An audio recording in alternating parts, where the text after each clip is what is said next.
ফেব্রুয়ারিতে ত্রয়োদশ জাতীয় সংসদ নির্বাচন। সারা দেশ প্রস্তুত হচ্ছে একটি অবাধ, সুষ্ঠু ও গ্রহণযোগ্য নির্বাচনের জন্য। কি ভাবছে সাধারণ মানুষ থেকে শুরু করে আগামী জনপ্রতিনিধিরা, সে কথা জানাতে ডিবিসি নিউজের ইলেকশন এক্সপ্রেস ছুটে যাচ্ছে সব সংসদীয় আসনে। আজ আছে সারাদিন সংসদীয় আসন 31, গাইবান্ধা 3-এ। স্বাগত সিএসআরএম ডিবিসি ইলেকশন এক্সপ্রেসে। আজ সারাদিন রয়েছে 31, গাইবান্ধা 3 আসনে। এই মুহূর্তে আমাদের সঙ্গে উপস্থিত রয়েছেন গাইবান্ধা জেলা বিএনপির সভাপতি অধ্যাপক ডাক্তার মইনুল হাসান সাদিক। তিনি এই আসন থেকে মনোনয়ন প্রত্যাশী। তার কাছে আমরা জানতে চাইব তিনি কেন এই আসন থেকে নির্বাচন করতে যাচ্ছেন। আপনি তো আসন্ন জাতীয় সংসদ নির্বাচনে এমপি পদপ্রার্থী, এই আসন থেকে প্রত্যাশা করছেন মনোনয়নের। কেন চাচ্ছেন আপনি এই আসন থেকে মনোনয়ন? সর্বপ্রথমে আমি ডিবিসি চ্যানেলকে এবং তার মাধ্যমে অগণিত দর্শক শ্রোতাদের ধন্যবাদ জানাচ্ছি এই অনুষ্ঠানটি দেখবার জন্যে।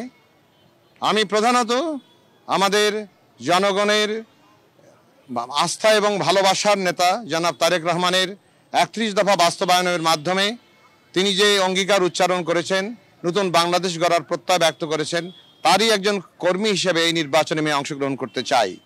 আপনারা জানেন যে আমাদের এই সাদুল্লাপুর এবং পলাশবাড়ি অঞ্চল একটি অবহেলিত, অনুন্নত একটি এলাকা এবং সর্বক্ষেত্রে পিছিয়ে পড়া আমাদের অঞ্চলের মানুষ।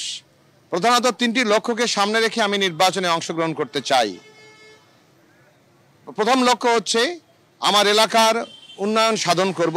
এলাকার উন্নয়ন মানে হচ্ছে এলাকার রাস্তাঘাট, স্কুল কলেজ, মসজিদ, মাদ্রাসা, মন্দির, শ্মশান, হাট বাজারের স্থাপন এবং এর মধ্য দিয়ে কৃষি শিল্পের স্থাপন, এর মধ্য দিয়ে আমি এই এলাকার উন্নয়ন করতে চাই। আমি আমার এলাকার মানুষের অর্থনৈতিক অবস্থার পরিবর্তন করতে চাই। এর মধ্যে কর্মসংস্থান একটি প্রধান বিষয়। যুবকদের কর্মসংস্থান করতে চাই, যুবকদের উদ্যোক্তা করে তুলতে চাই।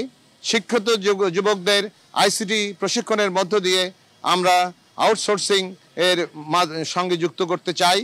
আমরা কৃষকদের জন্য আমাদের সুনির্দিষ্ট 31 দফার মধ্যে যে কর্মসূচিগুলি আছে সেগুলো বাস্তবায়ন করার মধ্য দিয়ে কৃষকদের আমরা অর্থনৈতিক অবস্থার পরিবর্তন করতে চাই। মহিলাদের ক্ষেত্রে আমাদের সুনির্দিষ্ট পরিকল্পনা আছে যে প্রত্যেক মহিলাকে আমরা স্বাবলম্বী করে গড়ে তোলার জন্যে ঘরে ঘরে কুটির শিল্প আমরা স্থাপন করব। সেখানে মহিলারা যে তারা টুপি বানাবে, তারা নকশিকাঁথা বানাবে, তারা গরম কাপড় তৈরি করবে, তারা কেক বানাবে, বিস্কুট বানাবে, তারা মাটির গহনা তৈরি করবে এবং সেগুলোর বিদেশে অনেক ডিমান্ড। এগুলো আমরা দেশে এবং বিদেশে আমরা বিক্রি করার মধ্য দিয়ে প্রত্যেকটা মহিলাকে উপার্জনক্ষম করে গড়ে তোলার মধ্য দিয়ে প্রত্যেকটা পরিবারকে আমরা স্বাবলম্বী করতে চাই। যুবকদের ক্ষেত্রে আরও যদি সুনির্দিষ্টভাবে বলি, যুবকদের মধ্যে আমরা উদ্যোক্তা করে গড়ে তোলা মানে তাদেরকে আমরা হাঁস মুরগির খামার, মৎস্য চাষ, তারপরে পশুপালন, গবাদি পশুপালন, এগুলোর জন্য সহজ শর্তে ঋণ দেওয়ার মধ্য দিয়ে তাদেরকে উদ্যোক্তা করা এবং তাদের মাধ্যমে অন্যান্য যুবকদের কর্মসংস্থানের বিষয়টি নিশ্চিত করতে চাই। আরেকটি লক্ষ্য আমার রয়েছে, সেটি হচ্ছে যে বিগত স্বৈর শাসকের সময়ে সাধারণ মানুষ সহ বিএনপি এবং জামাতের যারা যে সমস্ত আমাদের এলাকার মানুষ যারা ক্ষতির শিকার হয়েছেন, হয়রানির শিকার হয়েছেন, অর্থনৈতিকভাবে বিপর্যস্ত হয়েছেন, আমার দলের নেতাকর্মীরা এবং অর্থনৈতিকভাবে নিঃশেষ হয়েছেন, চাকুরি হারা হয়েছেন, তাদের সন্তানদের চাকুরি হয় নাই। সর্বক্ষেত্রে এই নিষ্পেষিত এই আওয়ামী লীগ সরকারের আমলে দলমত নির্বিশেষে সকল জনগোষ্ঠীর তাদের অর্থনৈতিকভাবে পুনর্বাসনের বিষয়টিও আমরা গভীরভাবে চিন্তা করছি, তাদেরকে পুনর্বাসিত করতে চাই। প্রধানত এই 3টি লক্ষ্যকে সামনে রেখে আমি আসন্ন জাতীয় সংসদ নির্বাচনে অংশগ্রহণ করতে চাই। ছোট্ট করে বলবেন, আপনাদের এই গাইবান্ধা জেলা নদী বেষ্টিত একটা জেলা, এই নদী শাসন নিয়ে আপনাদের কোনো পরিকল্পনা আছে কি বা আপনার পরিকল্পনা আছে কিনা? নদী গাইবান্ধার বিষয়টি, নদী একদম প্রতিবার গাইবান্ধার কিছু অঞ্চল বন্যার কবলে পড়ে।